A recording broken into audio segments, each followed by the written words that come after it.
Assalomu alaykum. Kitob o'qish munbirida ovozli asarlardan tang bahra ilayotgan aziz qarindoshlarim, hammamizning Ramazon oyiga muborak bo'lsin.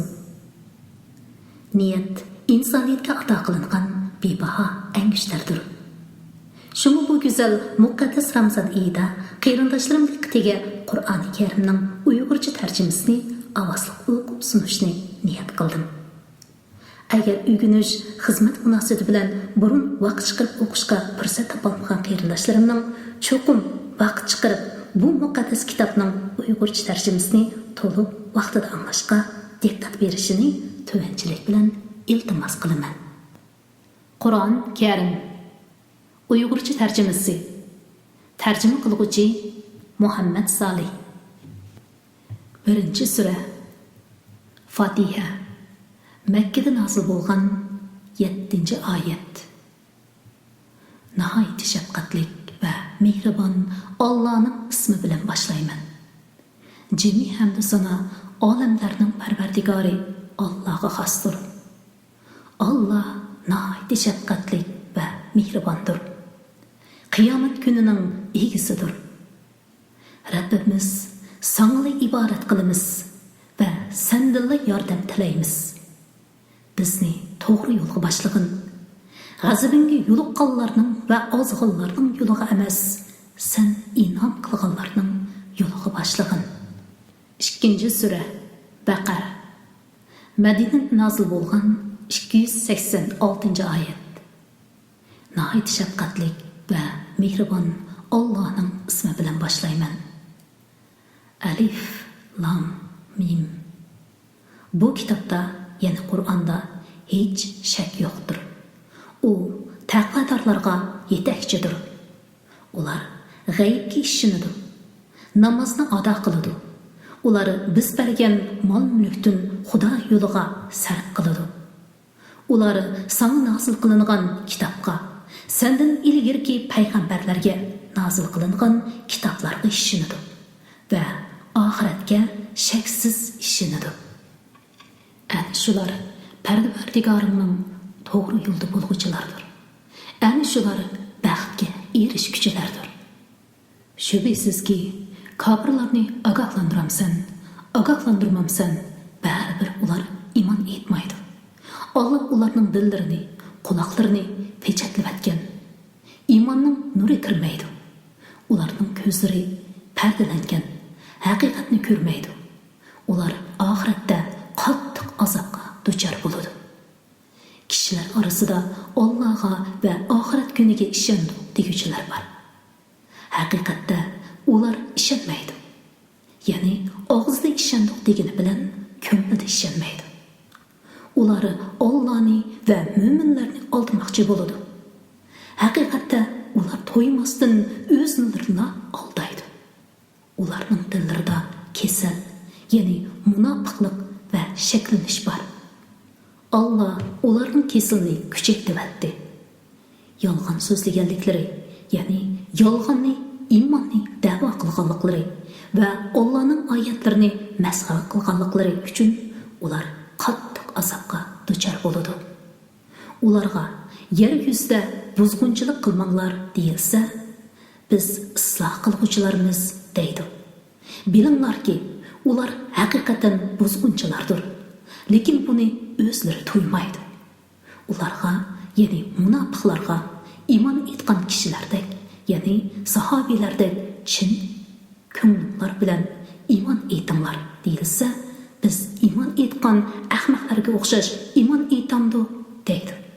Bilinglarki, ularning o'zlari ahmoqlar. Lekin buni ular tuymaydi. Ular mu'minlar bilan uchrashganda biz iman etdi deyishidi. Shayatunlari, ya'ni munofiq katta boshlari bilan yolg'iz joyda tepishgan bo'lsa, biz haqiqatan sizlar bilan bilamiz. Faqat tilimizning kuchidala iman etib qo'yib, mu'minlarni masxara qilamiz deydi. Masxara qilganliklari uchun Alloh ularni jazolaydi. Ularni gumrohliklarida qo'yib beradiki, ular tanir qilgan holda yurishidi. Ana shular hidoyatni berib, gumrohlikni oldi. Şuna sodisi foyda keltirmadi. Ular hidoyat topquchi bo'lmadi. Ular go'yoki kechada isinish va yo'ruqlik ilish uchun o't yoqqan kishilarga o'xshaydi. O't ularning atrofini yo'ritganda Alloh ularning o'tining yo'ruqini o'chiribdi. Ularni atrofidagi hech narsani ko'rmaydigan qorong'ulikda qoldirdi. Ular gazdir. Ya'ni gaz anlamagandek yaxshilikni anglamaydi. Gachidir. Ya'ni gachi so'z deyilmagandek yaxshi ishni so'z deyilmaydi. Ko'rdir. Ya'ni ko'r bo'lib qolgandek to'g'ri yo'lni ko'rmaydi. Shunga ular gumrohlikdan qaytmaydi. Yoki ular zulmatlik, guldirmomilik va chaqmoqlik qattiq yomg'irda qolgan, go'yo chaqmoq so'qib o'tib o'lib ketishdan qo'rqib, quloqlarini barmoqlari bilan etib olgan kishilarga o'xshaydi. Alloh kofirlarni, yana ularning hamma ahvolini bilib turuvchidir. Chaqmoq chaqqanda ular ko'z nuridan ayrilib qolg'ili tas qoladi. Ular chaqmoq yo'riqida mengib oladi. Qorong'ulik qoplaganda turib qoladi.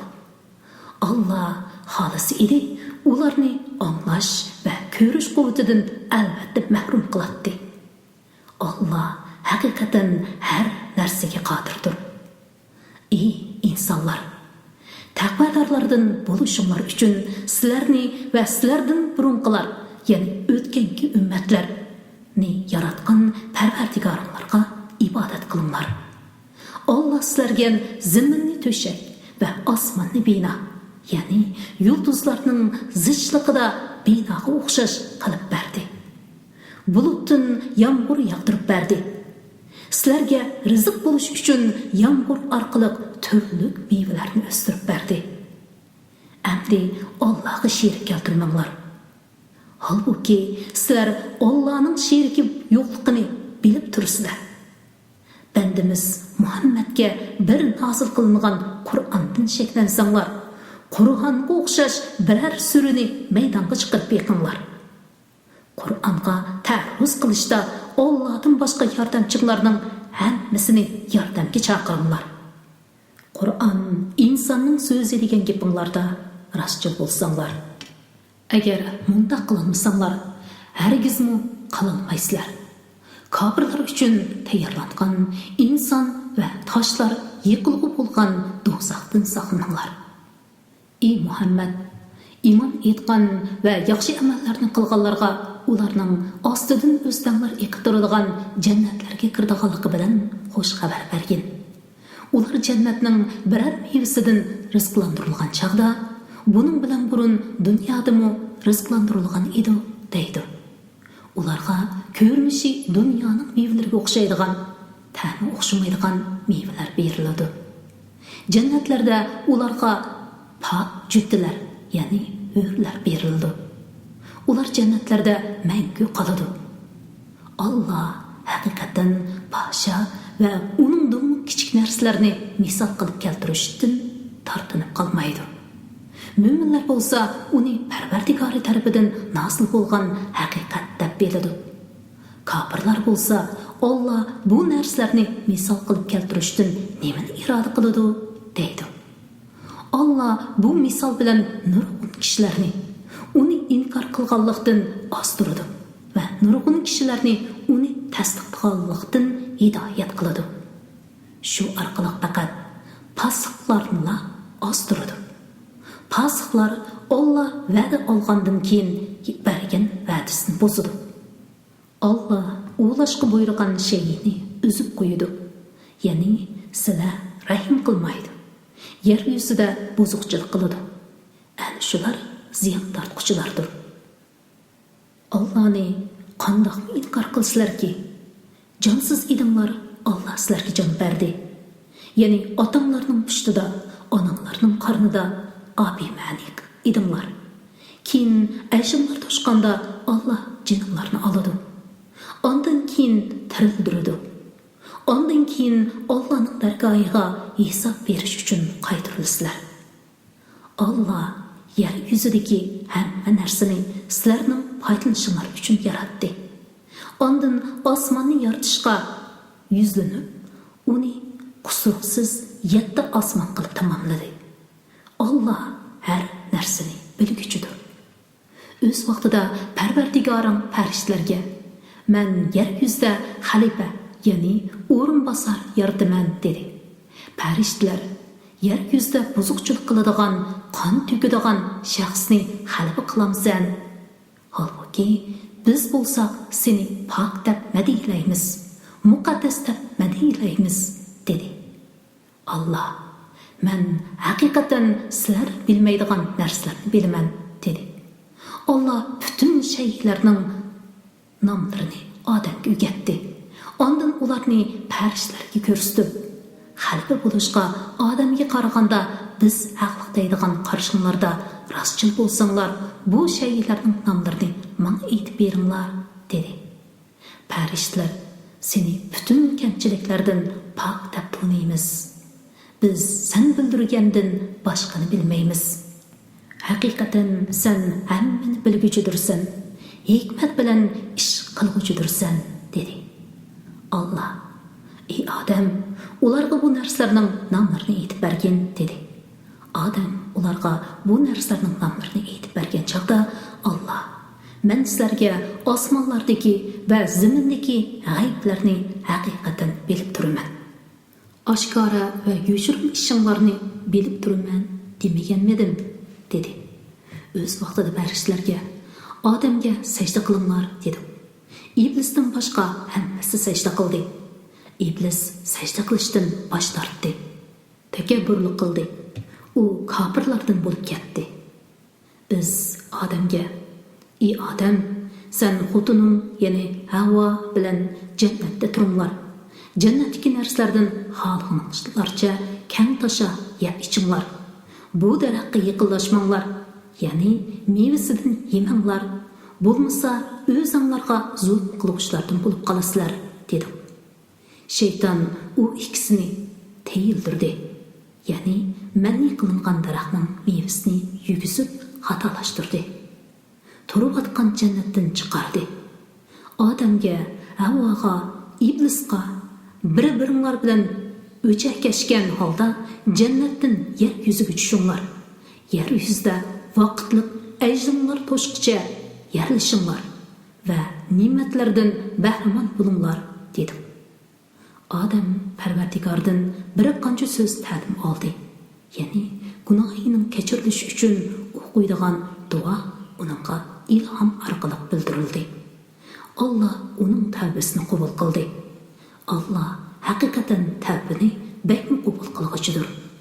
Bandlariga nihoyatda mehribondir. Ularga hammalar bu yerdan tushinglar.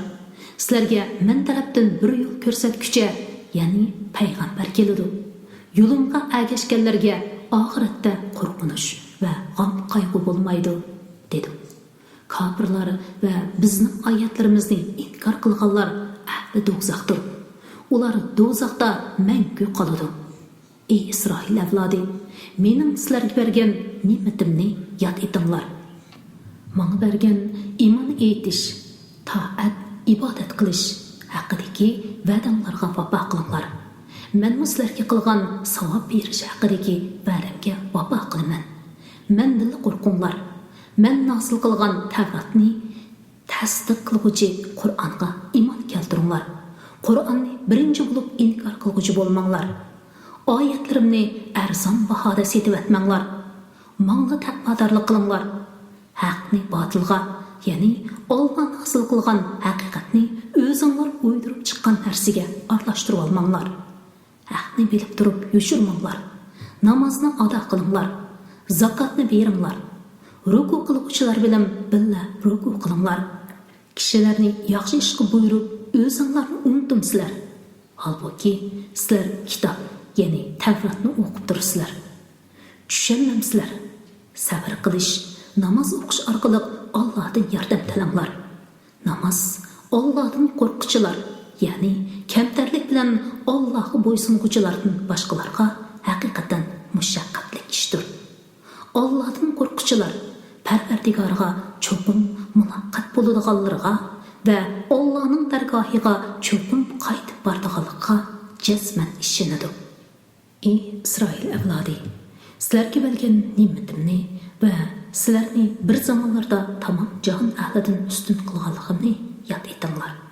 Kishi asqatmaydigan, hech kishining shabohati qabul qilinmaydigan, hech kishidan fidya ilinmaydigan ular, ya'ni kofirlar va gunohkorlar bandalarga yordamga erisholmaydigan kunlardan qo'rqinglar. O'z vaqtida sizlarni qattiq qiynagan, o'g'illarni bo'g'izlab, qizlaringlarni ishqa selish uchun tarak qoldirgan Fir'avn guruhidan sizlarni qutqizdik. Bu Parvardigorlarning yaxshi odam bilan yomon odam ajratilgan cho'ng siniqi edi. O'z vaqtida dengizni berib sizlarni qutqizdik. Ya'ni dengizning suyini o'ttirdim bilib, quruq yo'l hosil qilib, shu yerdan sizlarni salomat o'tkazdik. Va Fir'avn guruhini ko'z oldinglarda g'arq qildik. O'z vaqtida Musoga 40 kech kutgandan keyin Tavratni hosil qilishni va'da qildik. U sizlardan ayrilgandan keyin o'zinglarga zulm qilib, Musoyni ma'bud qilib oldinglar.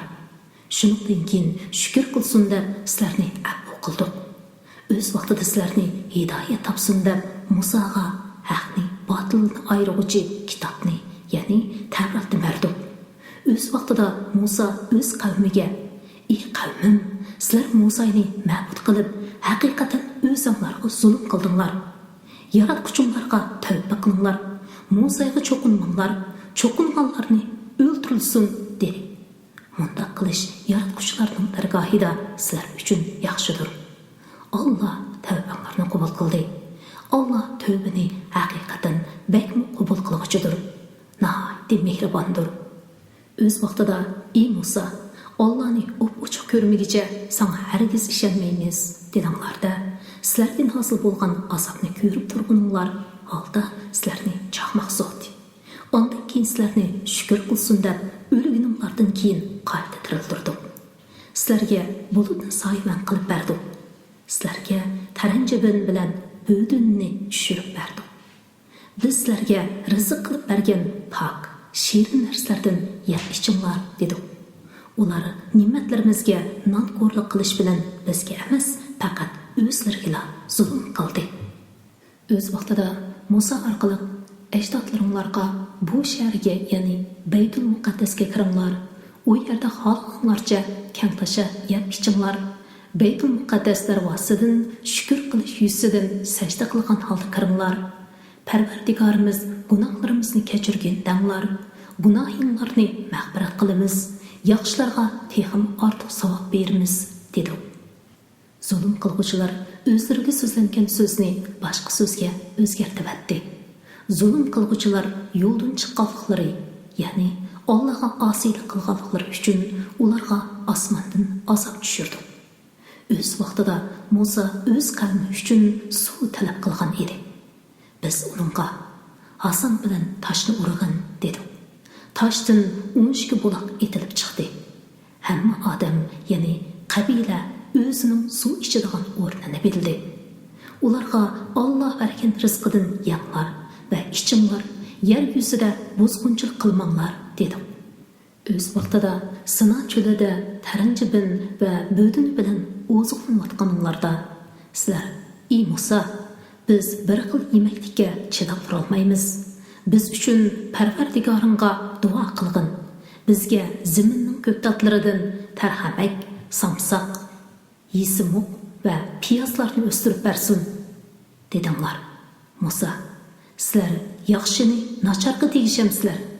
Ya'ni piyoz, samsoq, ko'ktatni taranjabin bilan bo'dindan ortiq ko'ramsizlar. Biror shaharga kiringlar. Shu yerga tiligninglar bor" dedi. Ular xorliqqa muhtojlikda qoldi. Allohning g'azabiga tegishli bo'ldi. Bu ularning Allohning oyatlarini inkor qilganliklari, payg'ambarlarni nohaq o'ldirganliklari tufaylidan bo'ldi. Bu Allohga osiylik qilganliklari va haddidan oshganliklari tufaylidan bo'ldi. Shubhisizki, mo'minlar, yahudilar, nasaralar orasidan va farishtalarga, yulduzlarga cho'qinuvchilar orasidan Allohga, oxirat kuniga iymon keltirgan va yaxshi amallarni qilganlar Parvardigorning qishida o'z ajridan bahramand bo'ladi. Ularga oxiratda qo'rqinish va g'am qayg'u yo'qdir. O'z vaqtida biz sizlardan chin va'da olgan va to'g'ri tegini ustunlarga tiklab qo'ygan. Sizlarga dunyoda g'olib bo'lishdan, oxiratda azobga qilishdan saqlanishinglar uchun biz bergan kitobni mahkam tutinglar. Ya'ni Tavratga amal qilinglar. Uningdagi ahkomlarni esinglarda saqlanglar degan edi. Shuningdan keyin bergan va'danglardan yuz o'ridinglar. Sizlarga Allohning fasli marhamati bo'lmasa edi, cho'qim ziyon tortqushlardan bo'ladinglar. Oranglardagi shanba kuni belib tutmaslik to'g'risidagi shariat cheklamasidan chiqib ketguchilarni qanday qilganliklarimizni albatta bilasizlar. Biz ularga har maymun bo'lib ketinglar dedik. Uni yana ularga berilgan bu jazoni zamondoshlari va keyingilar uchun ibrat, taqvodorlar uchun vaz nasihat qildik. O'z vaqtida Musa o'z qavmiga Allah haqiqatan sizlarni bir qolib bo'g'izlashga buyurdi degan edi. Ular bizni masxara qilyapmisan dedi. Musa johillardan, ya'ni masxara qiluvchilardan bo'lib qilishdan Allohga sig'inib panoh tilayman dedi. Ular biz uchun Parvardigoringga iltijo qilginki, bizga qandoq qilib ekanligini bayon qilsin dedi. Musa Allah uni qiyirmi emas, yoshmi emas, o'ttir yosh bo'lsin deb aytdi. Sizlar buyurganni qilinglar dedi.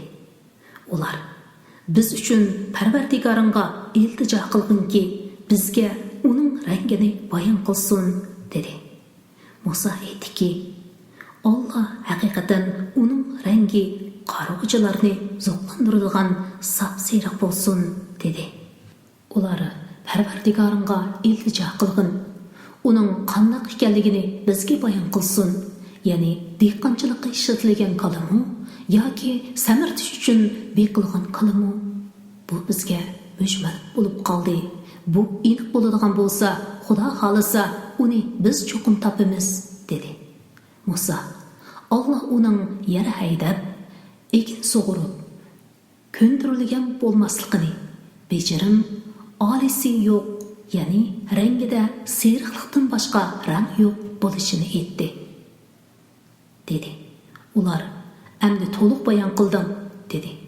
Ular qo'lini tepib kelib bo'g'izladi. Ular savol so'raverganlikdan uni o'rilmayotmag'ili tas qoldi. O'z vaqtida sizlar bir kishini o'ldirgan va qotilning kimligi to'g'risida da'dalash qilishgan edinglar. Sizlar yushirmoqchi bo'lgan narsani, ya'ni qotilning ishini Alloh oshkorlamoqchidir. Sizlarga Musa orqali dedikki, qolining bir parchasi bilan o'ligini o'ringlar. U tirilib qotilni aytib berdi. Alloh o'liklarni shundoq, ya'ni ko'z oldinglarda u o'likni tirildirgandek tirildirdi. Sizlarni tushunsin deb qudratining alomatlarini sizlarga ko'rsatdi. Ey Yahudlar jamoasi, shuningdan keyin, ya'ni shonliq mo'jizalarni ko'rgandan keyin dilinglar qetib ketdi. Toshdek yoki toshdan qattiq qetib ketdi. Toshlar orasida ichidan suv etilib chiqib, eriqlar hosil bo'lganliklari bor. Yerlik orasidan suv chiqadiganlari bor. Allohdan qo'rqib, tog' cho'qqilaridan dumlab tushadiganlari bor. Demak, tosh yumshaydi. Sizlarning dilinglar bo'lsa yumshamaydi va ta'sirlanmaydi. Alloh qilmishinglardan g'ofil emasdir. Ey mo'minlar jamoasi, da'vatinglar orqali Yahudlarning iymon etishini umid qilamizlar. Halbuki ulardan bir guruh odam Allohning kalomini anglab tushungandan keyin uni bilib turib qasddan o'zgartiribdi. Ular mo'minlar bilan uchrashganlarida iymon etdi deydi. Bir-biri bilan yolg'iz joyda tepishganlarida Parvardigorimlar qishida mo'minlar sizlarga qarshi pokist ko'rsatsin deb Alloh sizlarga bildirgan vahiyni, ya'ni Muhammad alayhissalomning Tavratdagi sifatlarini ularga so'zlab beramizlar. Buni tushunmamizlar deydi. Yahudilar o'zlarining yoshirin va oshkora ishlarini Allohning bilib turganligini uqmandi. Ularning savodsizlari kitobni, ya'ni Tavratni o'qimaydi. Ahborlari o'ydirib chiqqan o'ydirmalarni biladi. Gumon bilan ish qiladi. Kitobni o'z qo'llari bilan yezib, uni oz pulga setish, ya'ni dunyoning ozgina manfaati uchun bu Alloh tarafidan nozil bo'lgan deguchilarga voy. Qo'li bilan yozganlari, ya'ni Tavratni o'zgartganliklari uchun ularga voy. Buning bilan erishgan harom narsalar uchun ularga voy. Ular bizni do'zax o'ti sanoqli kunlarda kuydirdi, deydi. Ularga sizlarga Alloh shunday qilishga va'da berganmi? Va'da bergan bo'lsa, Alloh va'dasiga hargiz xiloflik qilmaydi. Yoki o'zinglar bilmaydiganni Alloh nomidan da'votamsizlar degan. Undaq emas. Sizlarni do'zax o'ti kuydirdi. Gunoh qilgan va gunohga cho'mib ketganlar ahli do'zaxdir. Ular do'zaxda mangu qoladi. Iymon etgan va yaxshi amallarni qilganlar ahli jannatdir. Ular jannatda mangu qoladi. O'z vaqtida biz Isroil avlodidan Allohdan boshqa ibodat qilmaslikka, ota-onaga, xish-taqribolarga, yetimlarga, miskinlarga yaxshilik qilishga, kishilarga yaxshi so'z qilishga, namoz o'tishga, zakot berishga ahd oldik. Aramlardagi ozgina kishilardan boshqalar ahdidan yenib oldinglar. Sizlar hamisha ahdinglardan yenib olasizlar. O'z vaqtida bir-biringlarning qinni to'kmaslikka, bir-biringlarni yurtlaringlardan haydab chiqarmaslikka sizlardan chin ahd olgan edi. Keyin buni, ya'ni ahdini e'tirof qilgan edinglar. Buningga o'zinglar guvohsizlar. Keyin sizlar ahdini buzib, bir-biringlarni o'ldirdinglar. İşçilardan bir türküm kishilarni yurtidan haydab chiqardinglar. Gunoh va dushmanlik qilish bilan ularning qarshi tarafidagilarga yordam berdinglar. Ular asir tushib kelsa, fidya berib qutqizg'olsizlar. Halbuki ularni yurtlaridan haydab chiqarish sizlarga harom qilingan edi. Ya'ni bir-biringlarni o'ldirish va yurtidan haydab chiqarishni ravo ko'rsizlar. Ularning asirga tushib dushmanlaringlarning qo'lida bo'lib qolishini ravo ko'rmaysizlar. Sizlar kitobning, ya'ni Tavratning bir qism ahkomlariga ishonib, bir qism ahkomlarini inkor qilamsizlar. Sizlarning shunda qilganlarning jazosi faqat hayotiy dunyoda xorliqqa qilish, qiyomat kuni qattiq azobga duchor bo'lishdir. Alloh qilmishinglardan g'ofil emasdir. Ana shular oxiratni berib, dunyo tirikchiligini setib olgan kishilardir. Shuning uchun ulardan azob yengiltilmaydi. Ularga yordam qilinmaydi. Shak shubhasizki, biz Musoga kitob, ya'ni Tavrat berdik. Uningdan keyin orqam-orqa payg'ambarlar avatdik. Maryam o'g'li Isoga mo'jizlar berdik. Hamda uni Ruhul Qudus, ya'ni Jibril bilan yo'ldidik. Har qachon biror payg'ambar ko'ngillarga yoqmaydigan bir narsa ilib kelsa, takabburlik qilib beramsizlar. Bir qism payg'ambarlarni inkor qildinglar. Yana bir qism payg'ambarlarni o'ldirdinglar. Ular dillarimiz pardlangan dedi. Undaq emas. Ularning kufri sababli Alloh ularga la'nat qildi. Ulardan iymon etadiganlar nihoyatda oz. Ularga Alloh tarafidan ulardagi kitob Tavratni tasdiqlaydigan kitob Qur'on nozil bo'lgan chog'da uningga ishonmadi. Ilgari ular Muhammad alayhisalomni vasita qilib, kofirlarga qarshi o'zlariga yordam kelishni tilaydi. Ular biladigan, ya'ni Tavratda sifati bayon qilingan payg'ambar kelgan chog'da uni inkor qildi. Alloh kofirlarga, ya'ni payg'ambarlarning tuganchisini inkor qilgan yahudlarga la'nat qildi. Yahudlarning Alloh nozil qilgan Qur'onni inkor qilishi Allohning o'z faslini, ya'ni payg'ambarlikni xohlagan bandasiga tushirganligiga hasad qilish yuzidandir. Ularning o'zlarini, ya'ni iymonini kufrga setishi ajab yomon ishdir. Ular üsti-ustiga g'azabga tegishlik bo'ldi. Kafirlar xorlig'uchi azobga duchor bo'ladi. Ularga Alloh nozil qilgan kitobda, ya'ni Qur'onga iymon keltiringlar deyilsa, ular o'zimizga nozil qilgan kitobga, ya'ni Tavratga iymon keltiramiz deydi. Uningdan keyingi kitobga, ya'ni Qur'onga ishonmaydi. Halbuki u, ya'ni Qur'on haqdir. Ularning qo'lidagi kitobni tasdiq qiluvchidir. Ularga sizlar Tavratga ishonadigan bo'lsanglar, ilgari nima uchun Allohning payg'ambarlarini o'ldirdinglar degan. Musa sizlarga haqiqatan aniq mo'jizalarni keltirdi.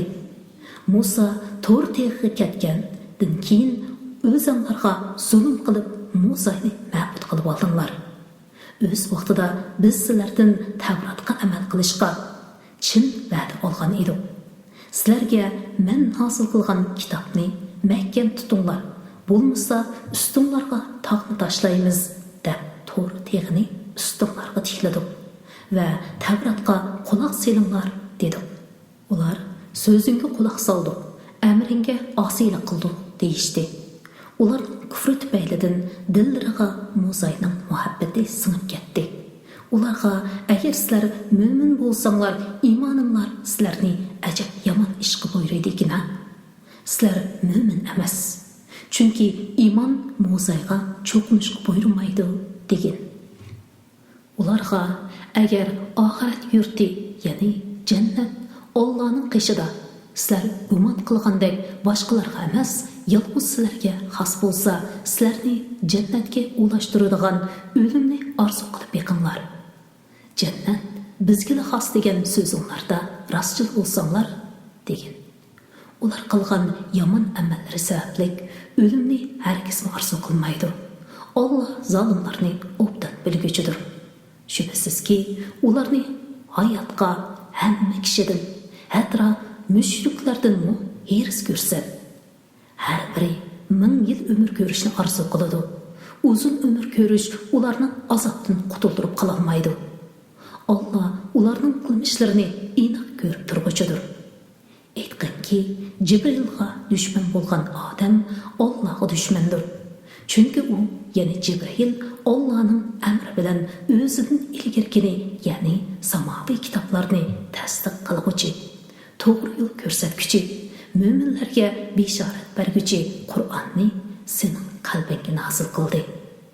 Kimki Allohning farishtalarini, payg'ambarlarini, Jibrillarni, Mizrailni dushman tutadigan, Allohni dushman tutgan bo'ladi. Shubhasizki, Alloh kofirlarni dushman tutadi. Shak shubhasizki, sana biz ro'shan oyatlarni nozil qildik.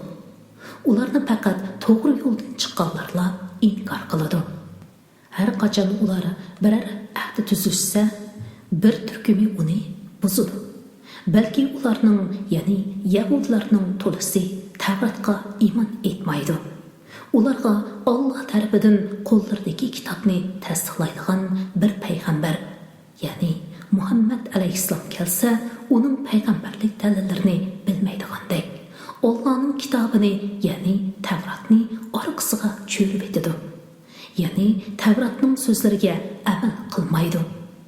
Ular Sulaymonning podshohlik zamonidagi shaytonlarning sehrgarligiga oid so'zlariga agashdi. Sulaymon sehrgar bo'lgani va sehr o'rganish bilan kofir bo'lgani yo'q. Lekin shaytonlar kishilarga sehr o'rgatib kofir bo'ldi.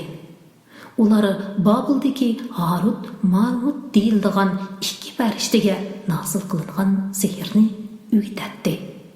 Bu ikki farishta biz kishilarni sinaymiz. Kofir bo'lmagan demigicha hech kishiga sehr o'rgatmaydi. Ular bu ikkisidan xotinni bir-biriga ayirib etadigan narsalarni, ya'ni sehrgarlikni o'rgatdi. Ular sehr orqali Allohning ruxsatisiz hech kishiga ziyon yetkazolmaydi. Holbuki ular o'zlariga ziyni bor, foydasi yo'q narsani o'rgatdi. Yahudilar Tavratni tashlab sehrni setib olguchiga oxiratda Allah'ның rahmetidan ve cennetidan hiç nisbet yok ekanligini obdan biletdi. Ular canlarının bedeliga setib olgan narsaning, ya'ni o'zlari uchun sehr o'rganishni tanlashining ajabmi yomon ish ekanligini koshki bilsa edi. Agar ular iymon keltirsa, sehrni tashlab Allohdan qo'rqsa, ular uchun Allohning dargohidagi savob albatta yaxshi edi. Koshki ular buni bilsa edi. Ey mo'minlar, payg'ambarga ra'ina deb xitob qilmay, unzurna deb xitob qilinglar. So'zga quloq selinglar. Kofirlar qattiq azobga duchor bo'ladi. Ahli kitob va mushriklardan bo'lgan kofirlar Parvardigoringlar tarafidan sizlarga biror yaxshiliklarning tushishini yoqtirmaydi. Allah o'zining xohlagan bandasiga payg'ambarlikni xos qiladi. Allah chun fazl egisidir. Qandaqli bir oyatni amaldan qoldirsak yoki unutiltirsak, o'rniga undan ortiq yoki shunga o'xshash bir oyatni keltiramiz. Allohning har narsaga qodir ekanligini bilmamsan. Osmonlarning va zaminning podshohligi Allohga mansub ekanligini bilmamsan. Sizlarga Allohdan boshqa hech qanday do'st va madadkor yo'qdir. Ular, ya'ni Yahudilar ilgari Musodan so'ragandek, sizlar payg'ambarlardan so'rmoqchi bo'lamsizlar. Kimki iymonni kufrga tegishsa, u haqiqatan to'g'ri yo'ldan ozgan bo'ladi. Ahli kitob ichidagi nurg'un kishilar o'zlariga haqiqat, ya'ni dinlarning haqligi oshkor bo'lgandan keyin hasad qilish yuzidan sizlarni iymoninglardan qaytirib kofir qilishni orzu qiladi. Allohning amri kelganga qadar, ya'ni Alloh sizlarga ular bilan urush qilishga ruxsat qilguncha ularni afv qilinglar va kechiringlar. Alloh haqiqatan har narsaga qodirdir. Namozni ado qilinglar, zakotni beringlar. O'zinglar uchun ishlagan har qanday yaxshi amal bo'lsa, Allohning dargohida uning savobini topasizlar. Alloh haqiqatan qilgan amallarni ko'rib turguchidir. Ular Yahudi yoki Nasar bo'lmagan odam, ya'ni Yahudilar Yahudi bo'lmagan odam, Nasarlar Nasara bo'lmagan odam hargizmi jannatga kirmaydi deyishdi. Bu ularning quruq orzusidir. Agar so'zinglarda rostchil bo'lsanglar, dalillaringlarni keltiringlar degan. Undaq emas. Kimki yaxshi amallarni qilgan bu holda o'zini Allohga topshiradi ekan, ya'ni Allohning amriga bo'ysunib amalini xolis Alloh uchun qiladi ekan, u Parvardigorining dargohida savobdan bahramand bo'ladi. Ularga oxiratda hech qo'rqinish va g'am qayg'u bo'lmaydi. Yahudilar Nasarlarning hech qanday asosi yo'q, ya'ni ular to'g'ri dinga emas dedi. Nasarlarmi Yahudlarning hech qanday asosi yo'q, ya'ni ular to'g'ri dinda emas dedi. Halbuki ular kitobni, ya'ni Yahudilar Tavratni, Nasarlar Injilni o'qiydi. Bilimsiz odamlar, ya'ni arab mushriklari ular degandek dedi. Allah qiyomat kuni ularning o'zaro ixtilof qilishgan narsalar ustida hukm chiqaradi. Allah'ның masjidlarida Allah'ның nomining yod qilinishini to'sqan va ularni vayron qilishga uringanlarnimi zolim kishi bormi?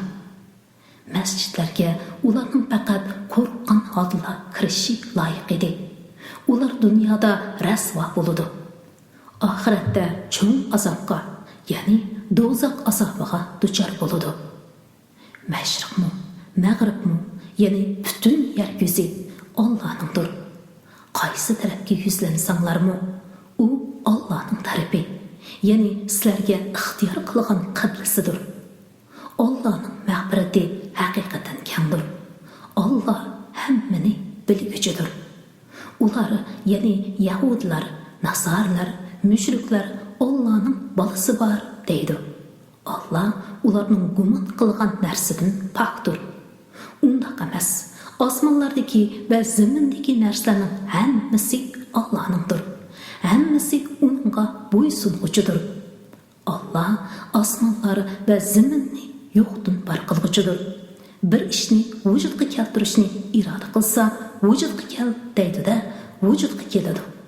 Bilmaydiganlar, ya'ni Quraysh kofirlari, Allah nima uchun biz bilan so'zlashmaydi yoki nima uchun bizga rost payg'ambarlikning dalili sifatida biror mo'jiza kelmaydi deydi. Ulardan burun o'tganlarmi payg'ambarlariga shunday so'zni qilgan edi. Ularning dillari bir-biriga o'xshaydi. Oyatlarimizni jazman ishonadigan, ya'ni haqiqat izlaydigan qavm uchun haqiqatan bayon qildik. Biz seni haqiqatan mo'minlarga jannat bilan xush xabar berguchi, kofirlarni do'zax azobidan ogohlantiruvchi qilib ahdin bilan avatdik. Sen ahli do'zax, ya'ni kofirlardan iymon etmaganlar to'g'risida javobgar emassan. Sen Yahudilar va Nasaralarning diniga kirmagicha ular sendan hargiz rozi bo'lmaydi. Ey Muhammad, ularga aytqinki, to'g'ri yo'l faqat Allohning yo'lidir. Sana ilm kelgandan keyin, ya'ni poklik, haqiqat sana oshkor bo'lgandan keyin, agar sen ularning nafsi xohishlariga ergashadigan bo'lsang, seni Allohning azobidan qutqizadigan hech qanday do'st bo'lmaydi. Madadkor bo'lmaydi. Biz ata qilgan kitobni tegishli ravishda o'qiydiganlar bor. Ammo ular uningga ishindi. Kimlarki kitobni, ya'ni Qur'onni inkor qiladi ekan, ular ziyon tatqushlardir. Ey Isroil avlodi, sizlarga bergan ne'matimni va sizlarni bir zamonlarda hamma jahon ahlidan ustun qilganligimni yod etinglar. Birovga birov qilchilik yordam qilolmaydigan, hech kishining foydasi qabul qilmaydigan, hech kishining shafoati foyda qilmaydigan, ularga, ya'ni kofirlar va gunohkorlarga yordam qilinmaydigan kundan qo'rqinglar. O'z vaqtida Ibrohimni Parvardigori bir qancha amrlar, ya'ni shariat takliflari bilan sinadi. Ibrohim ularni bejo keltirdi. Allah uningga seni çok kishilarga dindor peshvo qilaman dedi. İbrahim mening bir qism avlodimni peshvo qilsam dedi. Allah mening peshvo qilish ahdimga zolimlar, ya'ni kofirlar erisholmaydi dedi. O'z vaqtida biz Ka'bani kishilar uchun jam bo'ladigan joy va omon joy qilib berdik. Kishilarga maqomi Ibrohimni namozgoh qilinglar, ya'ni shu yerda namoz o'qinglar dedi. İbrahim bilan Ismoilga uyimni, ya'ni Ka'bani to'p qilguvchilar, etikobda o'ltirguvchilar, ruku qilguvchilar, sajda qilguvchilar uchun pok tutishni buyurdi. O'z vaqtida Ibrohim, Parvardigorim bu yerni, ya'ni Makkani tinch shahar qilib bergin. Aholisidan Allohga va oxirat kuniga iymon etganlarni turli mevlar bilan rizqlantirgin dedi. Allah kofir bo'lgan odamni rizqdan ozgina muddat, ya'ni oyatliqida bahramon qilaman. Ondan keyin uni oxiratda do'zaxga haydayman dedi. Bu nima degan yomon oqibat? O'z vaqtida Ibrohim bilan Ismoil Ka'baning ulini qo'pirib etdi. Parvardigorimiz bizning xizmatimizni qabul qilgin. Sen haqiqatan duoyimizni anglab turg'uchisan, niyatimizni bilib turg'uchisan. Parvardigorimiz ikkimizni o'zingga itoatman qil. Bizning avlodlarimizni o'zingga itoatman ummat chiqargin. Bizga hajimizning qoidalarini bildirgin. Tavbamizni qabul qilgin. Chunki sen tavbani nihoyatda qabul qilguvchisan, nihoyatda mehribonsan.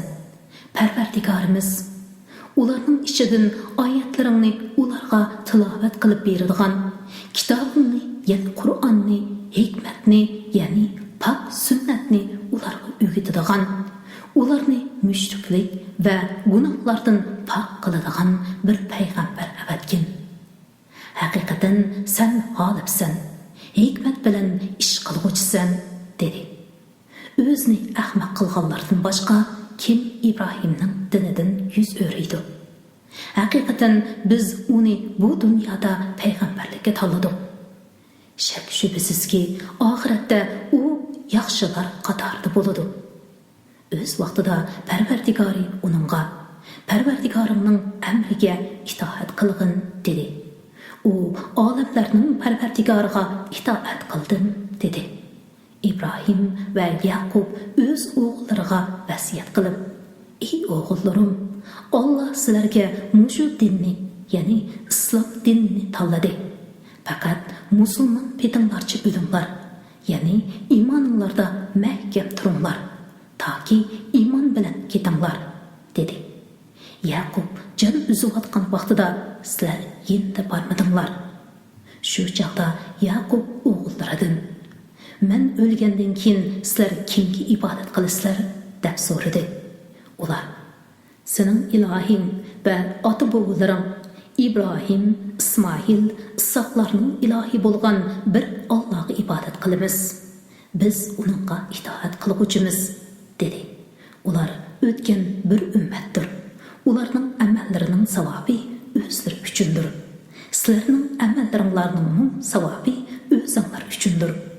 Ularning qilmishiga sizlar javobgar emas. Ular Yahudi yoki Nasara bo'linglar, to'g'ri yo'l topsizlar deydi. Undaq emas. Biz İbrahimning islomga uyg'un diniga ergishimiz. U mushriklardan emas edi, degan. Aytinglarki, Allohga iymon etdik. Bizga nazil qilingan vahiyga, İbrahimga, İsmailga, İssoqqa, Yaqubqa va uning avlodlariga nazil qilingan vahiyga, Musaga berilgan Tavrotga, Isoga berilgan Injilga va payg'ambarlarga Parvardigori tarafidan berilgan kitoblarga iymon etdik. Ulardan hech birini ayirib etmaymiz. Ya'ni Yahudilar va Nasarlarga o'xshash ularning ba'zisiga iymon etib, ba'zisini inkor qilmaymiz. Biz Allohga bo'ysunuvchilarmiz.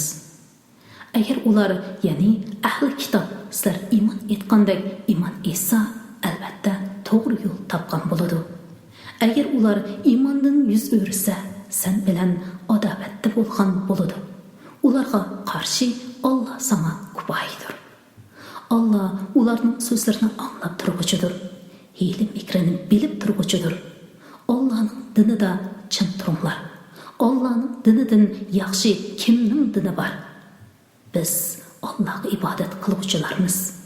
Biz bilan Alloh to'g'rilib nazirlashamizlar. Halbuki u ham bizning Parvardigorimiz, ham sizlarning Parvardigoringlardir.